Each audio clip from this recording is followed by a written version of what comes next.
السلام علیکم ورحمۃ اللہ وبرکاتہ ان الحمد للہ والصلاة والسلام علی اشرف الانبیاء والمرسلین۔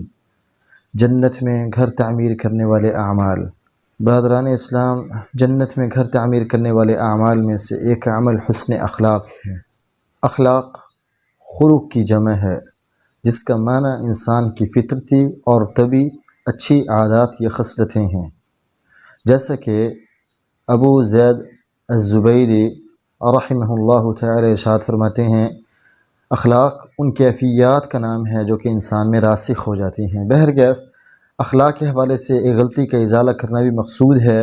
اکثر لوگ اخلاق کو اخلاق کہتے ہیں۔ اخلاق کا معنی ہوتا ہے کپڑے کا بوسیدہ ہو جانا۔ اخلاق کا مطلب ہوتا ہے انسان کی اچھی عادات، اچھی صفات۔ بہرکیف جو بندہ اپنا اخلاق یعنی اپنی فطرتی اور طبعی عادات کو اچھا بنا لیتا ہے تو اسی شخص کے لیے نبی کریم صلی اللہ تعالی علیہ وآلہ وسلم کی نوید ہے، جیسا کہ ابو امامہ الباہلی رضی اللہ عنہ بیان فرماتے ہیں کہ آپ صلی اللہ تعالی علیہ وآلہ وسلم نے ارشاد فرمایا، انا زعیم ببیت فی اعلی الجنہ لمن حسن خلقہ، جنت کے بالائی حصے میں، جنت کی اوپر والی منزلوں میں گھر کی ضمانت دیتا ہوں لمن حسن خلقہ، جس کا اخلاق بہت اچھا ہے۔